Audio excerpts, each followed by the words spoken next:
جنت کا بیان۔ جنت ایک مکان ہے کہ اللہ تبارک و تعالی نے ایمان والوں کے لیے بنایا ہے۔ اس میں وہ نعمتیں مہیا کی ہیں جن کو نہ آنکھوں نے دیکھا، نہ کانوں نے سنا، نہ کسی آدمی کے دل پر ان کا خطرہ گزرا۔ جو کوئی مثال اس جنت کی تعریف میں دی جائے سمجھانے ہی کے لیے ہے، ورنہ دنیا کی اعلیٰ سے اعلیٰ شے کو جنت کی کسی چیز کے ساتھ کچھ مناسبت نہیں۔ وہاں کی کوئی عورت اگر زمین کی طرف جھانکے تو زمین سے آسمان تک روشن ہو جائے اور خوشبو سے بھر جائے، اور چاند و سورج کی روشنی جاتی رہے، اور اس کا دوپٹہ دنیا اور ما فیہا سے بہتر ہے۔ ایک روایت میں یوں ہے کہ اگر حور اپنی ہتھیلی زمین و آسمان کے درمیان نکالے تو اس کے حسن کی وجہ سے خلائق فتنہ میں پڑ جائیں، اور اگر اپنا دوپٹہ ظاہر کرے تو اس کی خوبصورتی کے آگے آفتاب ایسا ہو جائے جیسے آفتاب کے سامنے چراغ۔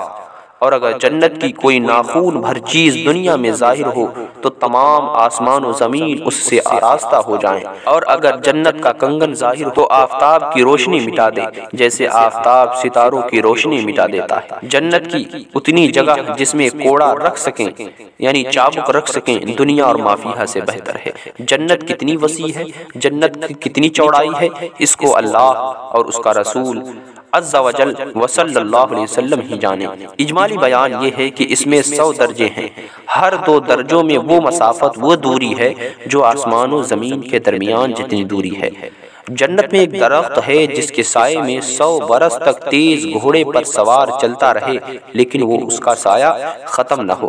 جنت کے دروازے اتنے وسیع، اتنے چوڑے ہیں کہ ایک دروازے سے دوسرے دروازے تک تیز گھوڑے کی 70 برس کی راہ ہوگی۔ پھر بھی جانے والوں کی وہ کثرت ہوگی قیامت کے دن کہ مونڈھوں سے مونڈھا چھلتا ہوگا، بلکہ بھیڑ کی وجہ سے دروازہ چرچرانے لگے گا۔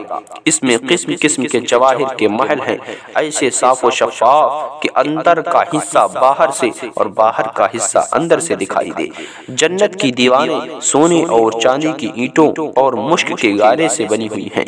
ایک اینٹ سونے کی، ایک چاندی کی، زمین زعفران کی، کنکریوں کی جگہ موتی اور یاقوت ہوں گے۔ اور ایک روایت میں ہے کہ جنت عدن کی ایک اینٹ سفید موتی کی ہے، ایک یاقوت سرخ کی، ایک زبرجد سبز کی، اور مشک کا گارا ہے، اور گھاس کی جگہ زعفران ہے۔ موتی کی کنکریاں، عنبر کی مٹی۔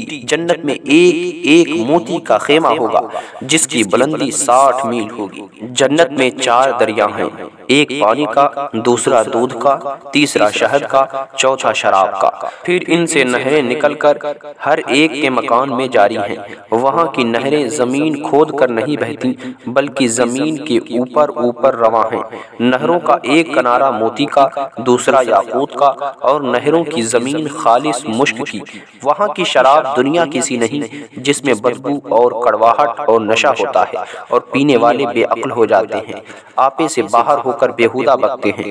وہ پاک شراب ان سب باتوں سے پاک اور منزہ ہے۔ جنتیوں کو جنت میں ہر قسم کے لذیذ سے لذیذ کھانے ملیں گے، جو چاہیں گے فوراً ان کے سامنے موجود ہوں گے۔ جس کھانے کی وہ تمنا کریں گے فوراً ان کے سامنے وہ کھانا حاضر ہوگا۔ اگر کسی پرند کو دیکھ کر اس کے گوشت کھانے کو جی ہو تو اسی وقت وہ بھنا ہوا ان کے سامنے آ جائے گا۔ اگر پانی وغیرہ کی خواہش ہو تو کوزے خود ہاتھ میں آ جائیں گے، پیالے خود ہی ہاتھ میں آ جائیں گے۔ ان میں ٹھیک اندازے کے موافق پانی ہوگا، دودھ، شراب، شہد ہوگا کہ ان کی خواہش سے ایک قطرہ کم نہ زیادہ ہوگا۔ بعد پینے کے خود بخود جہاں سے آئے تھے چلے جائیں گے۔ وہاں نجاست، گندگی، پاخانہ، پیشاب، تھوک، ریٹ، کان کا میل، بدن کا میل اصلاً نہ ہوں گے۔ ایک خوشبودار فرحت بخش ڈکار آئے گی، خوشبودار فرحت بخش پسینہ نکلے گا، سب کھانا ہضم ہو جائے گا، اور ڈکار اور پسینے سے مشک کی خوشبو نکلے گی۔ ہر شخص کو 100 آدمیوں کے کھانے پینے، جماع کی طاقت دی جائے گی۔ ہر وقت زبان سے تسبیح و تکبیر بقصد اور بلا قصد مثل سانس کے جاری جاری ہوگی۔ کم سے کم ہر شخص کے سرہانے 10,000 خادم کھڑے ہوں گے۔ خادموں میں ہر ایک کے ایک ہاتھ میں چاندی کا پیالہ ہوگا اور دوسرے ہاتھ میں سونے کا، اور ہر پیالے میں نئے نئے رنگ کی نعمتیں ہوں گی۔ جتنا کھاتا جائے گا لذت میں کمی نہیں ہوگی بلکہ زیادتی ہوتی جائے گی۔ ہر نوالے میں 70 مزے ہوں گے، ہر مزہ دوسرے سے ممتاز ہوگا۔ وہ معان محسوس ہوں گے، ایک کا احساس دوسرے سے مانے نہ ہوگا۔ جنتیوں کے نہ لباس پرانے پڑیں گے نہ ان کی جوانی فنا ہوگی۔